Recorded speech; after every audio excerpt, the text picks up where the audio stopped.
Namaste, my name is Madhu Todi. I am a pranic healer. Today's topic is attitude of gratitude. So before going into the topic, I would like to ask you a question. Do we want to be happy? Yes, I think so. We as a human being have this common desire to be happy. We are all on the same page with this desire of happiness in our life. So, I would like to quote a very famous Roman philosopher named Marcus Aurelius. He says, "The happiness in our life depends upon the quality of our thoughts." So today we'll explore how attitude of gratitude is connected to happiness, how attitude of gratitude makes us more happier in life. So before going into the topic, I would like to explore the dictionary meaning of attitude. The dictionary meaning of attitude is the view towards anything. The view towards your life, view towards others, view towards any object, view towards any situation. And the dictionary meaning of gratitude is appreciation or return to kindness. So since we were children, our parents and teachers have taught us that if someone gives us something or someone helps us in any way, we should say thank you. So this word thank you is associated with appreciation and gratitude. We know that this by saying thank you, we appreciate people. But we'll explore this more. Why gratitude? Will this attitude of gratitude benefit us in any way? Will it make us more happier? Will it transform our lives? So there are various research done by various neuroscientists and psychotherapists on this word attitude of. So when I was researching on this topic attitude of gratitude, I came across a person named Matthew Ricard. He is a French man, a Buddhist monk, a 69 years old guy. So what's so interesting about this guy, and what did I found about him? So what's so interesting about this guy?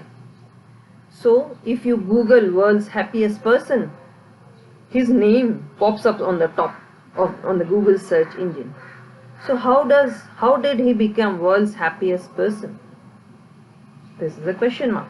When I researched about how Matthew Ricard was labeled as world's happiest person, I found out about a research done by Richard Davidson, a neuroscientist, for 12 years on the brain of Matthew Ricard.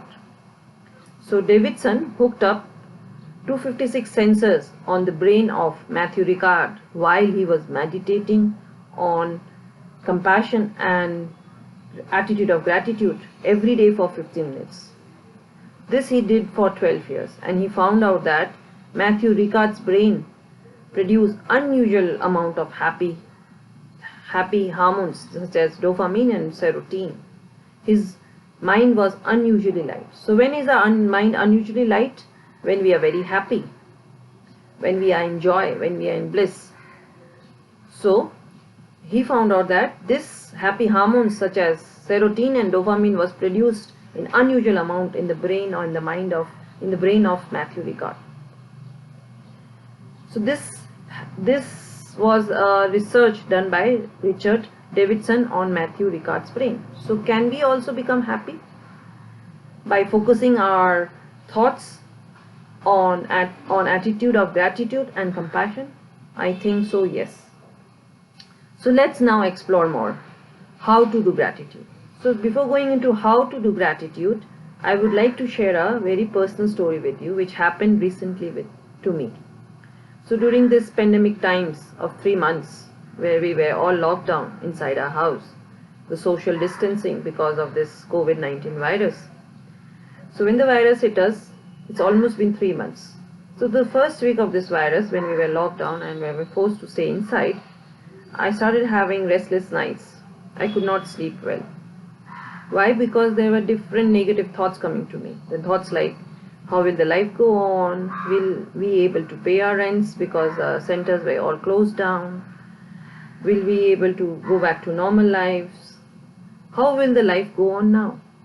So I started becoming more and more anxiety with these thoughts because of all the media I was watching, the people were talking about it. But I wanted to come out of it. So as I love reading, I came across a book by a psychotherapist, Jane Ransom, The Brain Book.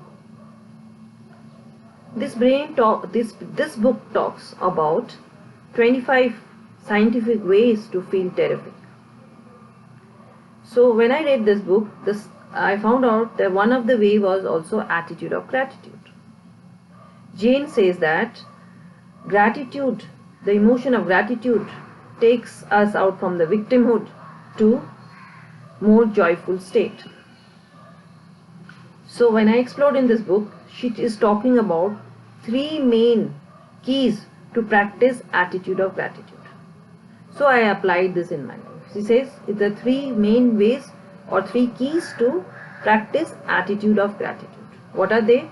The first is emote. The second is extend. The third is exercise. So let's explore this more in deeper level, how to do it. So when you have appreciation, or when you appreciate someone, or when you say thank you to someone, you should have that positive emotion in you. You should be happy, joyful while expressing your thankfulness or appreciation towards someone else or yourself also. So it should be reconnected to your feelings inside. It just not should be a superficial word like thank you or appreciating, but it should have some joy feeling. It will give us more positive effects. The second key she talks about is extend.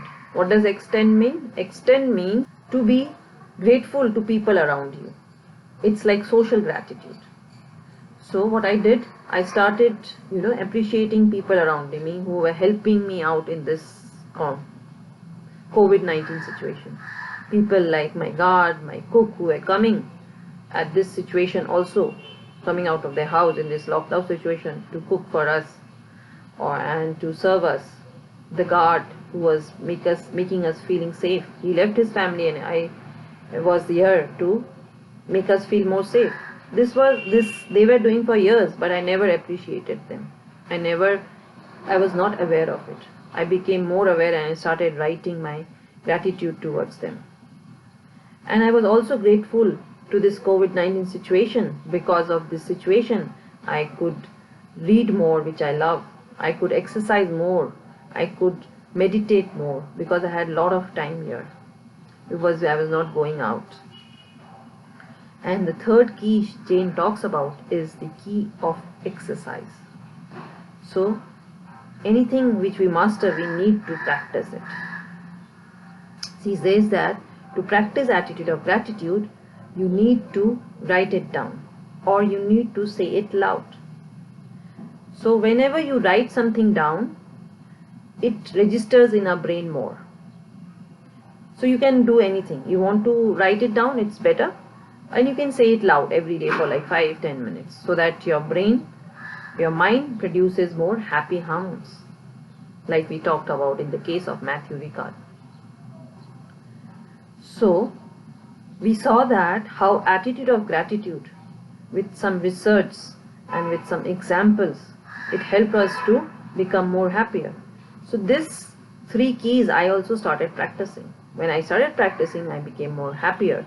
I started appreciating the life more during this pandemic time, during this critical situation also. So if you do it every day, if you make it a habit, and it gives us a lot of benefits. People who regularly practice gratitude by taking time to notice and reflect upon the things they are thankful for, this research have found out that this kind of people are more happier, more livelier, more compassionate and kind towards others. They have more self-discipline in their life. They sleep better.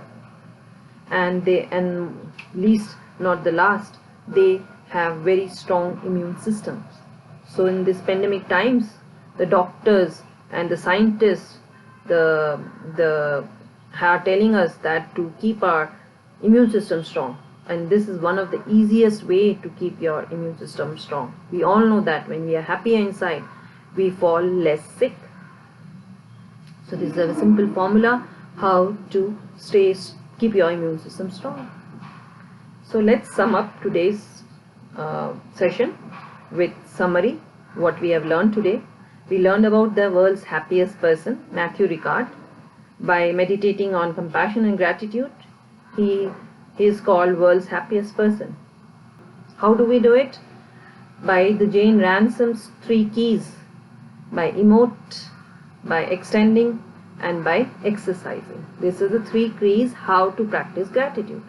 And we saw how gratitude makes us more happier, how it benefits us more through different research done by neuroscientists and psychotherapists. So I hope you like this session, and I hope you will come again for our other sessions. We thank you for attending this session today. Thank you so much.